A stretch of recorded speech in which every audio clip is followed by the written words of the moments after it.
What up, what up, what up, what up, world? You already know what it is. It's your boy Sean from Big Rigs Rolling, and I'm here with my man, Willie Ray. It's a pleasure and an honor to be with this man. He's been driving for how long? 23 years. You want to tell us how it all started? It all started in California. I worked in a warehouse and had a foot injury. And they told me I could never work in the warehouse again. I had to have a job sitting down. So I told them about trucking. They said, that's perfect. So I went into trucking, been there ever since. Oh, man, 23 years. So you done seen all the changes. All the changes. I mean, when I started, that was the good old days. You know, drivers ran and talked. We barbecued at truck stops. Now, everybody got these iPhones and this and that and Facebook, and they don't talk on the CB anymore or hang out and barbecue on the weekends. It's just crazy now. But back in them days, it was fun with the log books, you know. Now this ELD, they trying to shut us down where we can't do nothing and make money. Yeah, them the big wigs. The big wigs they just suppress you. They try to squeeze you out until you ain't got nothing to work with. So way back in those days, they say like all the drivers stuck together to be a drive. You'll see somebody drive on the side of the road, you'll pull over. You see a driver on the side of the road, you pull over and help that driver. Now, ain't nobody gonna help you now. You know, when we used to run Hunts Point, New York every week. We all have a convoy, 10 trucks going to the same place. We leave California. Our first rest stop would be Oklahoma City, Oklahoma, or West Memphis, Arkansas. We'll drive all the way there before we shut down. And then we'll boogie. The next day, we'll get on up and be over in Hunts Point, New York. Damn. You know, that's when you had the log books and you could fudge them and fuel and all that. But now, can't do that anymore. No, you absolutely can't. So, if for those who don't, because this station and this whole group and this whole page is for one purpose and one purpose only. It's for the information, education, insight, direction, and motivation for people who are interested or already in the industry looking to get more information, because there's people that's been in the industry for 20 years that don't know what a load pay or don't know what it costs for a truck or insurance. So this is about this. This is what all this is about information and education. Can you educate somebody that might be 17, 18, 19, 21 years old that's preparing to get in the trucking industry? They don't know what an e-log is. Can you explain to them compare paper to e-log and explain to them what exactly you're talking about? Well, the paper logs, you know, those was the best things going because you have more leeway. And you can get a little further down the road, you can do more miles. Now this e-log is designed, you lucky if you can get 500 miles, especially in the winter time. You know, I've drove 800 miles legally on this e-log on the I-80 during the summer because of the speed limit. It's all about the speed limit in certain states, you know, and you can get almost 800 miles. You know, I drive 750 a day or more, 780, 760. And the e-logs is designed to, they call it for safety. It's not about safety. You know, it's about they trying to cut you down from making money, and it's not, I don't like it, but what can we do? You know, we all have to stick together in some way because, you know, every truck driver said, let's go back to the old ways, but nobody's speaking up about it. You know, you got to understand, we in control of this industry, not the brokers, you know, and you have to stand up for what you want in order to get what you want. Because if you don't, you're going to still be pouting about this, and that, because you're not doing nothing about it. Speaking of brokers, we're going to get into your favorite brokers of all time.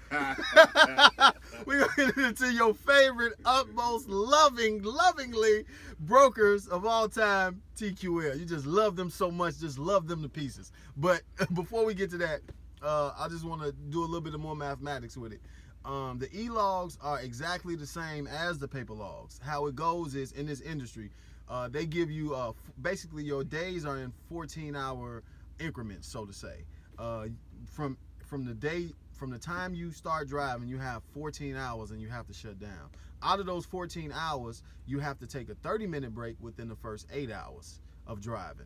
and then you only have 11 hours total out of that 14 to drive. Did I do a good job? Yes. All right. So and that's coming from the vet right there. So I'm you know, so that's really what we're speaking of when we're speaking of paper logs and e-logs, because the only thing I don't like about this industry and these e-logs is they tell me when I get tired or when I should or shouldn't drive because I may be fatigued. I'm an adult. I know when I'm tired. I know if I can drive from Kansas to Atlanta, which is 900 miles. I know, I've done it before. I know if I can drive 12 hours or 15 hours straight. I've done it before, whether that's a road trip with the family or that's in a semi-truck getting to the money and getting the work done. And that's just one thing that I don't like. And when it comes to people that don't like to drive at night or people that don't like to drive during the day, before the week is over, you're gonna, because of how the 14-hour rule works, you're gonna end up driving in the day or when you don't want to. So right. They say that's safe. And then the main thing with the e-logs that makes it dangerous, if you notice how many trucks you see now just on the side of the road, you think they might be broke down. They're not broken down. They have to pull over because they're e-logs, which is either a tablet or a Qualcomm. Is telling them pull over now or you're in violation. So they have to pull over and take a 30-minute break, or they have to pull over and take a 10-hour break. That's dangerous. And that's the things that we're talking about. So the e-log now, you already know truck stops and rest areas are full before noon. Yeah. If you're not in there by noon and you drive, if you're a driver like us and you drive and then you look for a place at night to go to bed, there's nowhere to park. Nowhere. Now you got to take a chance being in violation just to find somewhere to park. Just so listen to what he's saying. What he's saying is, let's say I've driven 10 hours and 30 minutes, and it's time for me to shut down because it's getting close to my 11 hours. I look on my navigation, I look in my app, and I see that there's a truck stop, there's a rest area up here close. But when I pull in, there's nowhere to park. So now the next rest area or truck stop is 60 miles down the road. But I'm in violation if I have to go find one. But if I can't just pull over and block the exit or the entrance because I'm still in some type of violation. So that's why we're saying that it's just unsafe. And more than unsafe, it's unfair for drivers like us who are out here trying to make a living to feed our family and take care of the things that we have to take care of, for us to be in, it's almost like double jeopardy. You know what I mean? That's exactly what it is. It's like double jeopardy. So back to your favorite brokers of all, TQL. Ding, ding, ding, ding, ding, ding. Yeah, TQL, I first started with Sean. He said, I pulled for TQL. I said, oh no. He's like, what's wrong? I said, we don't get along. I had business with them. They're no good. They're the type of people, they call you 15, 20 times a day, 2 o'clock in the morning, 3 o'clock in the morning, what's your reefer temp, what's your ETA? Just dumb questions. You put yourself on macro point and they tracking you, and they still have the nerves to ask where you at. I said, look on where you tracking me at. You know, it's ridiculous. You don't get no sleep. Your wait times to get loaded and unloaded is ridiculous. There's no detention pay, you know. They want you to be there on time, but then you sit 9, 10 hours, and same thing with deliveries, 9, 10 hours. We don't have a door. And sometimes I just feel like I'm going to be late anyway for the heck of it, but I don't want to jeopardize, you know, the loads for my boss and stuff. So I have to deal with that because 8, 9 hours, that's a whole day of driving. You could have went somewhere and got another load and been on your way home. So you just lost a day of pay. Yeah. So, and also with the phone calls, what he was saying, what happens a lot of times, listen. I didn't. The way I look at life and people and relationships in general is this.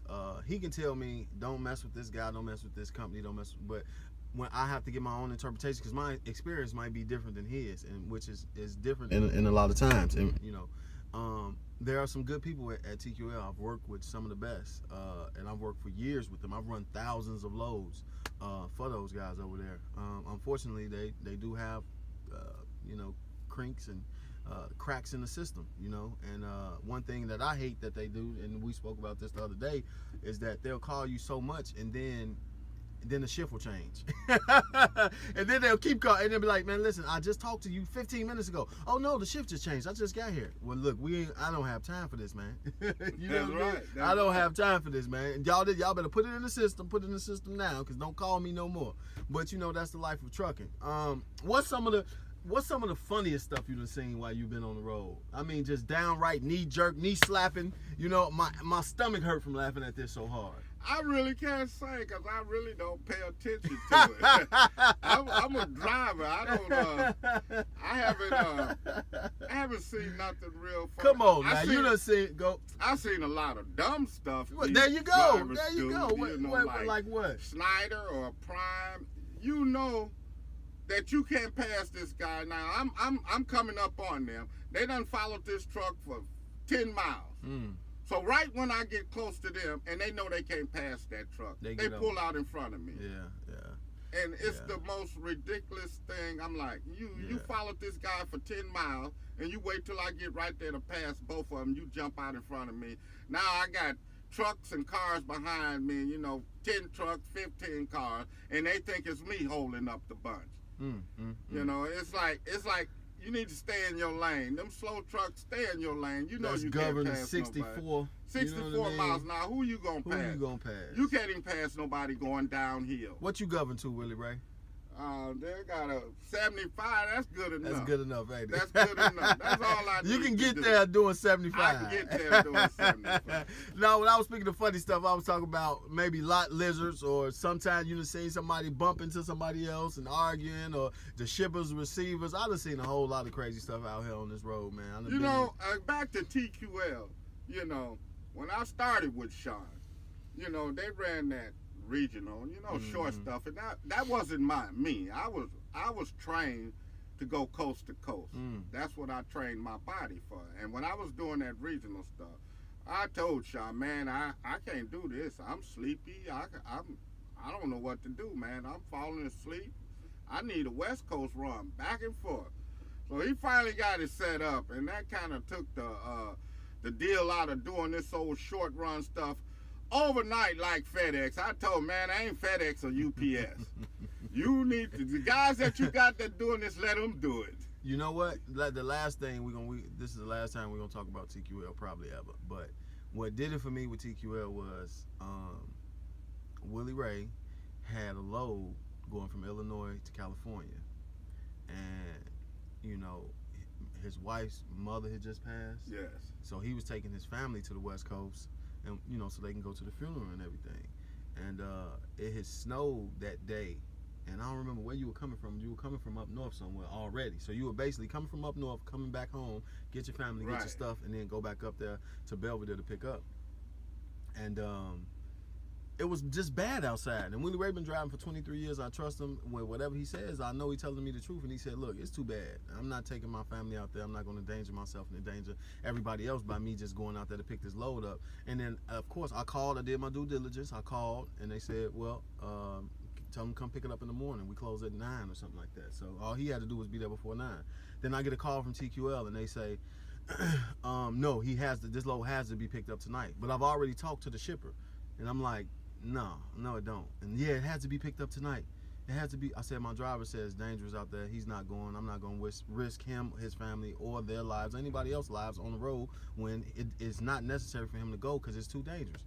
So we had a falling out about that. And that's what I didn't like, because, money is good. Everybody likes money. It takes money to operate. Money is the blood life of any situation. But at the same time, all money ain't good money, as a good friend of mine told me. You know what I mean? And to put a driver life in danger for old $30,000 ass load or something like that rubbed me the wrong way, and that started pushing me further and further and further away from TQL, and for me to get out here and explore other opportunities and make a better situation for ourselves. So now we hauling for Tyson. He got the right one, baby. I'm gonna tell you, I told Sean I was probably the only driver that gives Sean, I give him a run for his money. I'm always arguing with him, this and that, but he's a cool guy. He absolutely. There's one thing about him, I'm like, man, I wouldn't be surprised if this man fired me the way I get it at him, man. I'd be all in him, man. He just said, you know what, Willie Ray? Call me when you calm down. Take 2 or 3 days. And I hang up on me. You don't do your boss like that, but Sean understood me. And then when he said, oh man, we got this Tyson, I said, man, you ain't gonna hear another peep out of me. And I got a new truck too. Man, we finna get this money.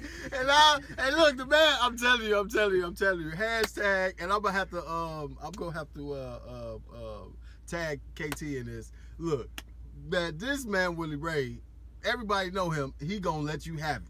Oh, yeah. He gonna let you have it, man. And he said, man, Sean, you ain't gonna hear a peep out of me. I said I had to document this. So more than other what we doing this video about is so everybody know it's documented. He said he have no more complaints. He got a new truck, new account. He rolling for Tyson. He love running for Tyson. No excuses. No complaining. No complaining. We gonna shake on that. That's right. We gonna run. I'm gonna try to stay out there as long as Sean, but I don't know if I can handle that because he don't want to go home. I tried to make him go home. He said, "Man, what I'm going home for?" The money ain't at home. The money is in the truck. I had to keep these big rigs rolling, baby. Yeah, but this is the deal. This is the deal. This is up on running lane here. You know. This is what I do. Yeah, absolutely. What are some of the main changes other than the e-log and the camaraderie that the truckers used to have when they used to talk to each other and communicate with each other and pull over and help each other? Yeah, the thing is, nobody carries a CB anymore. Yeah. You know, we used to have CBs and we used to always talk. You see somebody on the road, hey driver, you need a hand. Yeah, you know, I got this problem, ran out of fuel, I need to get to the next exit to the truck stop. So we pull over. We don't care about that load. Mm-hmm. You know, we gonna make the load, but we got a driver out here stuck. It's like family. Yeah. He needs help. Yeah. Because if we bypass him and then he had to call somebody to bring him fuel, this and that, it's gonna cost him a lot of money. Mm-hmm. You know, $400-500 just to bring out some fuel. Mm-hmm. You know, back then we didn't want that to happen to drivers, but now you can't get a driver to even help you slide your tablets if you got a problem at a ship or anything, man. They just sit in their truck, be on that Facebook, that social media, and all that stuff.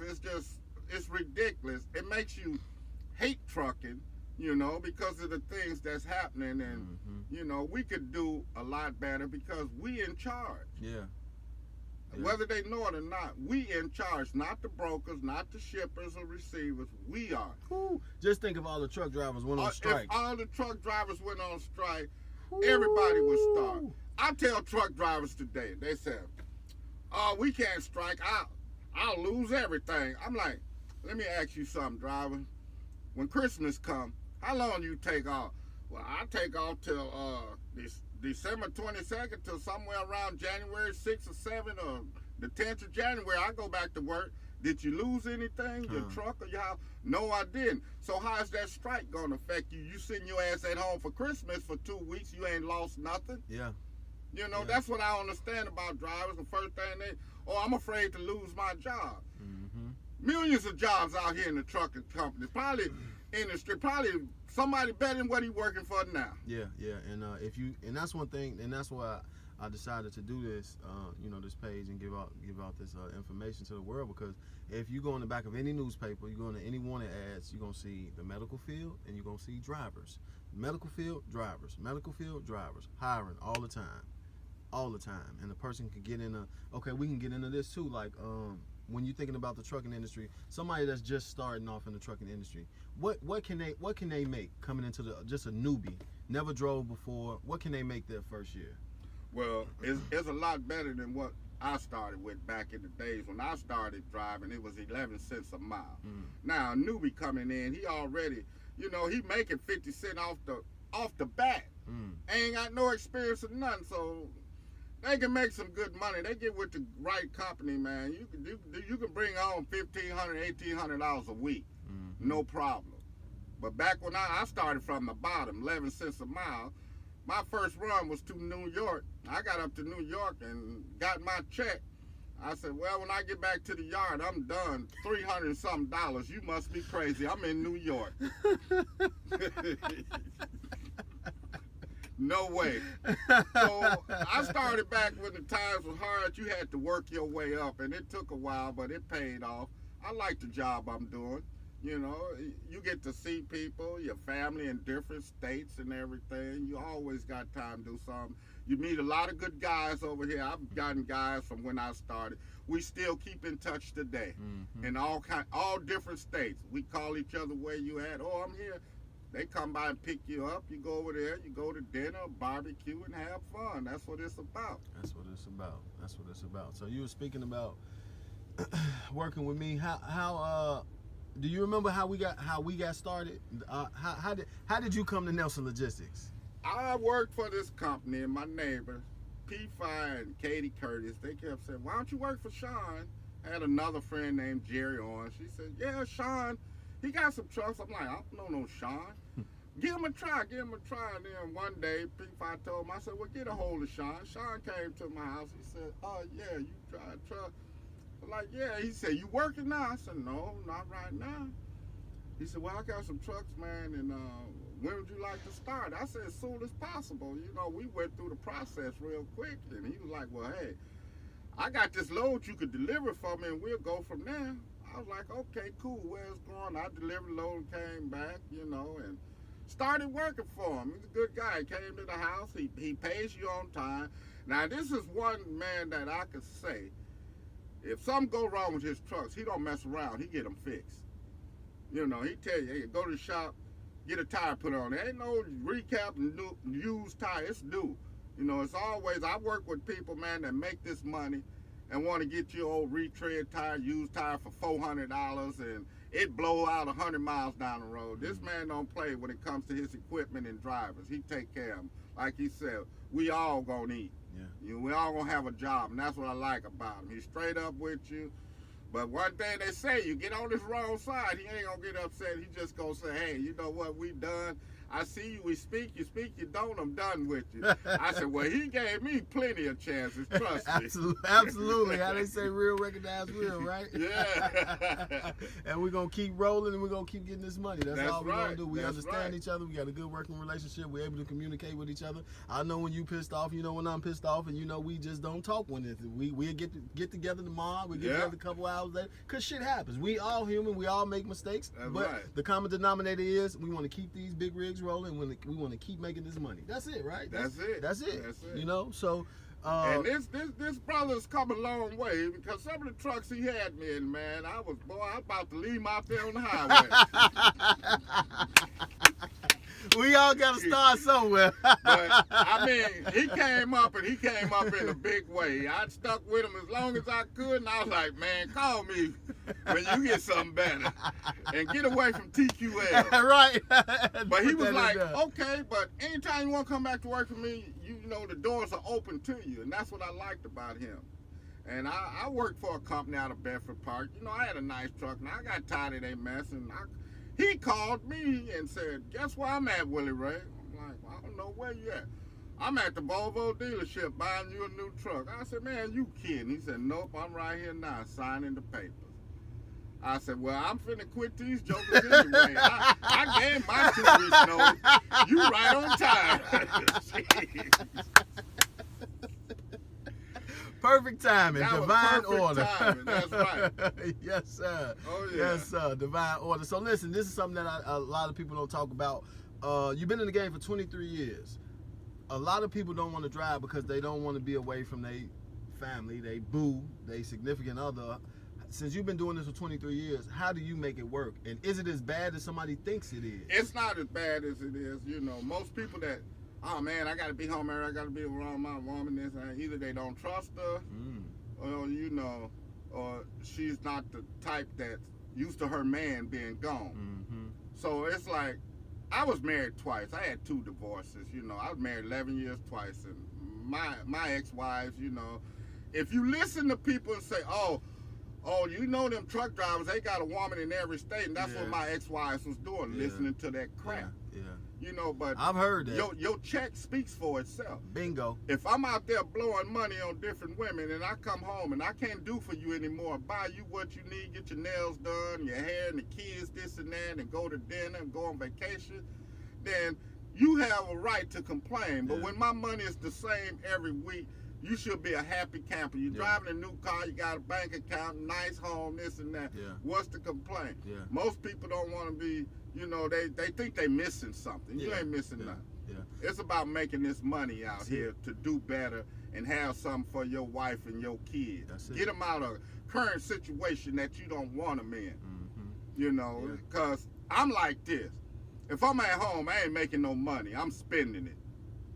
And then you keep spending, your bank account get low, now you broke. Mm-hmm. So I can keep my lifestyle up by working. Yeah, yeah. I've actually had drivers that I've told, well, not even drivers, I told some of my friends and acquaintances, listen, I'll pay for you to go to truck driving school because you got to stop doing what you're doing. And, you know, no, because their girlfriend said, you gonna have a girlfriend in each state and I say, man, all right, well, you keep doing what you're doing. I gave you the offer, you know what I mean? Whenever you change your mind, and the offer might still stand, more than likely it won't, but you know, it is what it is. You got to get out here, and the only way in this trucking industry as a truck driver to make money is to keep them wheels rolling. So can you give them a little bit of insight on like over the road trucking and local trucking? Over the road trucking, I love it because you in control. If you tired, you can pull on and go to sleep. You know what day you have to be at that appointment. It's not like somebody they're pushing you. Oh, you got to get there. You know, you can pace yourself and kick back and relax. You the boss in that truck. Yeah. And you going down the road, you ain't in a bunch of traffic and all this and that. Local, it's like, you know, if I tried local, you're gonna be in traffic. They're gonna put you up, you're gonna work 18 to 20 hours a day. By the time you get off 1, 2 o'clock in the morning, you gotta get back up at 4 or 5 and do it again. So you figure that doing that, try to do that for even 6 months, you're gonna burn yourself out. Yeah. No rest at all. You know, because they're going to expect more and more. It's going to be 18 hours. Then next thing you know, I worked 20, 22 hours in one day. And then have to get back up a couple hours later, had enough time, go home, take a shower, get something to eat, kiss the wife and kids, and hit it again. And I said, no, this here will kill you. Yeah. You know, some people like local because they say, I'm home every day. But I found out like this. My marriage today is a lot stronger because I'm gone, I work, I come home, and we have a lot to talk about. Yeah. When you're up under your spouse 24/7, you guys start arguing and bickering over small things. And then that ruins the relationship. Next thing you know, you want to split up, get a divorce because you see each other too much. You don't have nothing to talk about anymore. You know, you're on Facebook, he's doing this, and you ain't never home, blah, this and that. Well, you don't do nothing here, and that's what causes problems. So when I come home, my wife and kids are happy to see me, and I'm happy to see them. And I got money to do whatever I want. We can go anywhere we want and have some fun. There you go. That's what I'm talking about. So, in retrospect, is there anything that you would, like, let's say you could speak to your younger self, or there might be somebody out somewhere that look just like you, come from where you come from, or, you know, might be thinking of getting into trucking as an opportunity for them to better themselves and make some money and take care of their family. What would you tell them? I would tell them to go for it. I'll tell them, you know, you're young. If you have a girlfriend and she don't have no kids, take her with you and you both do this together. That even makes your opportunities expand more because now you're getting 2 paychecks. You know, and say you don't have a place to stay. If I could do it all over again, and when I was single and got divorced, I know what you're about to say, and I must agree with you. I would have stayed in the truck and worked my tail off. I wouldn't have got no apartment or nothing. I'd come home and get me a hotel when I want and do it that way. I would have done it that way. And your bank account just gonna keep doing this, and then you go buy you a house cash. Yep. Pay for your house Here cash. you go. If I had it all over to do again, if I would have stayed, just got divorced and worked my tail off, I'd probably be like this man here, got a company looking for drivers. You know? Absolutely. But you know, you meet a certain woman and that shit go out the window and shit. You like, man, I want this girl. I can't let nobody else get her. Hey, if she's special, she's special. If she for you, she for you. That's right. You know and she for me. You know, she's been with me 13 years now. Absolutely. You know, we have 2 kids, you know, a 7-year-old and a 4-year-old, and we happy together. Man, you know? man, I'm happy for you. I'm happy for you. Just in the same breath, speaking about the trucking industry, what would you have to say about somebody that might be considering coming over and dealing with Nelson Logistics on the business level? Oh, yeah. They'll be making the right choice. I'm going to tell you, this man here, I don't know what else he's doing in business-wise, but he got a lot of business sense, and he's doing other things. He's about making money business-wise. And if you get with him, you're going to come up. He know what he's doing. He's not just stopping in the trucking industry. He's venturing out to real estate or Uber or whatever he's doing, because every time I call him, he in a conference or a meeting. I'm like, man, you just moved to Vegas. Who you know out there you got a meeting in a conference with? You know, this man he's constantly thinking about making money. You know, and that's the way you're supposed to be. If you want it, dream it, you'll have it.